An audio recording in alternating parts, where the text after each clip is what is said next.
Hey everybody, welcome back to Bible Fun with the Duns. Today we're studying Hosea chapter. Let's start over. 5, 4, 3, 2, 1. Hey everybody, welcome back to Bible Fun with the Duns. Today we read Hosea chapter 7.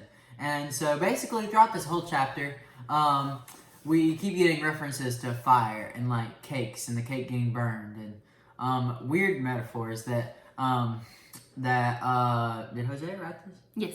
That Hosea uses like to describe the situation. And they're like really weird comparisons that he makes.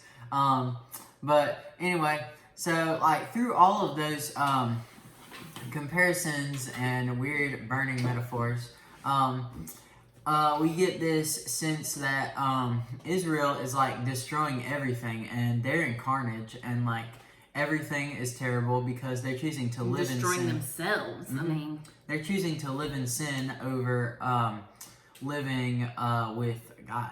Yes, they're choosing sin over the Lord, which is the theme of Gomer's life, I guess. The theme of the whole Old Testament. Truth. And they don't seek after the Lord. They're choosing sin over the Lord. Who's the Lord? That's for Emmy. So this chapter tells us more about Israel's corruption. In verse 2, we see how God saw all of their sin and their corruption. What they were doing, their sinful lives, they weren't just bad. They were horrible, like beyond bad.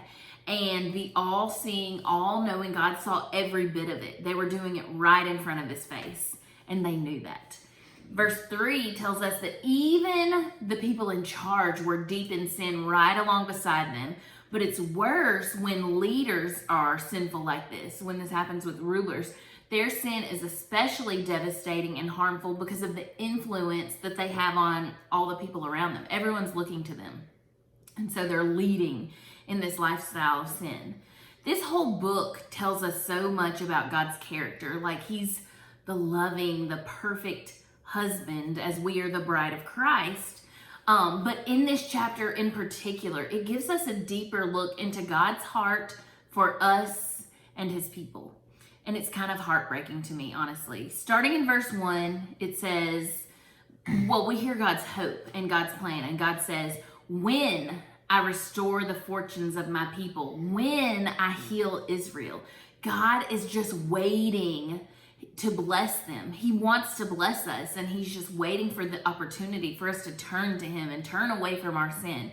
But obviously Israel's happily stewing and burning and cooking away in their sin. In verse 13 and 14, we can hear how hurt God is by their rejection of him. He says things like, they fled from me, they rebelled against me, they turned away from me. And even in the midst of that, him being hurt, in the second half of verse 13, he says, though I want to redeem them. And I couldn't help but read that passage today and say, what? Like, why? How is God this good? Why would he want that for us? What in the world? Even in the midst of their horrible sin and rebellion and rejection of him, God's desire is good for them. He wants to bless them, and it breaks my heart. It really makes, I could sit and cry for a second. I won't.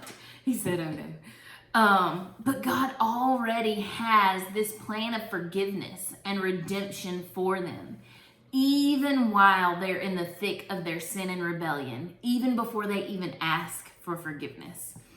But the thing is, that's our story too, friends. Romans 5:8 tells us that while we were still sinners, while we were still going to sin some more, we were in the thick, in the burning of our sin, Christ died for us.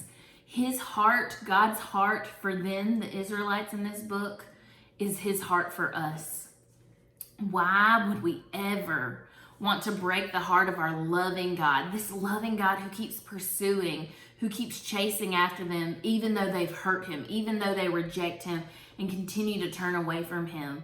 Why would we want to turn away from this loving God by rejecting him and choosing sin over him? Followers of the way choose God every single day. Over and over, we choose God. Thanks for joining us today, friends. We'll see you tomorrow. Bye. Bye.